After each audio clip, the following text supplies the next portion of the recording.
Bismillahirrahmanirrahim. Assalamualaikum warahmatullahi wabarakatuh. Perkenalkan, nama saya Kuswadin dengan NIM 2022 A1A 005.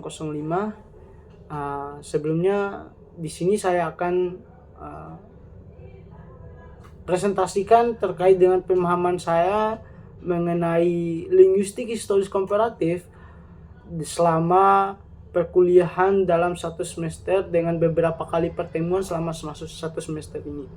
Nah, sebelum masuk ke materinya, saya ingin memberitahukan ataupun menjelaskan apa sih linguistik historis komparatif itu dan apa sih tugas linguistik historis komparatif itu. Nah, di sini teman-teman, untuk kita ketahui secara bersama, ternyata linguistik historis komparatif ini adalah salah satu cabang ilmu linguistik yang dimana linguistik historis komparatif ini mengkaji terkait dengan perkembangan bahasa, perubahan bahasa, mulai daripada asal-usul bahasa tersebut hingga perkembangannya dari masa ke masa.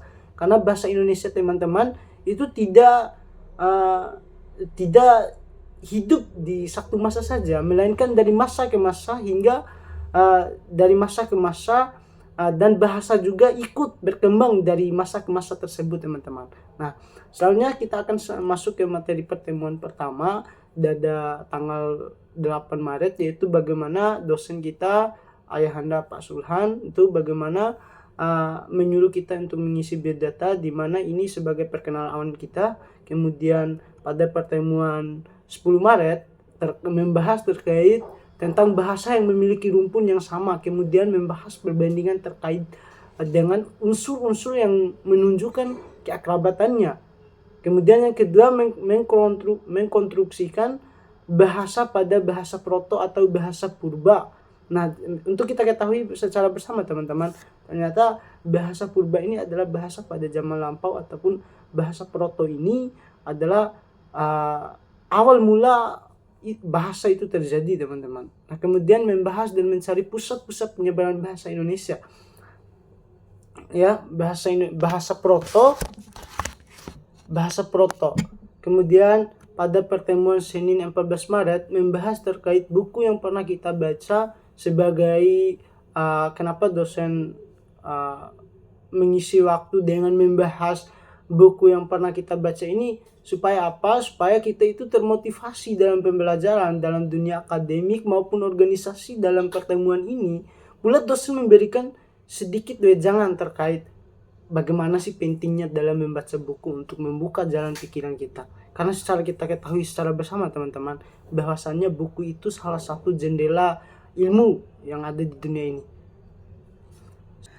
Selanjutnya pada pertemuan Senin 21 April, di mana di pertemuan ini membahas terkait dengan 4 bahasa Nusantara yang memiliki keakrabatan, yaitu yang pertama bahasa Indonesia, yang kedua bahasa Jawa, yang ketiga Madura, dan yang keempat Bali.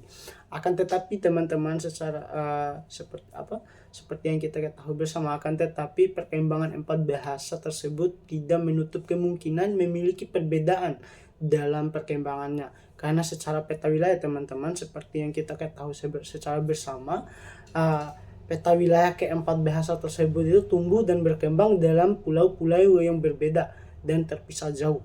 Nah, namun menurut analisis dan setelah melakukan perbandingan, ditemukan banyak persamaan dan persamaan fonetik di situ, teman-teman. Nah, bentuk dan makna dari 4 bahasa tersebut memiliki kesamaan ataupun persamaan, teman-teman. Walaupun terpisah oleh peta wilayah yang sangat jauh, walaupun peta wilayahnya terpisah oleh perairan maupun dari pulau ke pulau, akan tetapi ternyata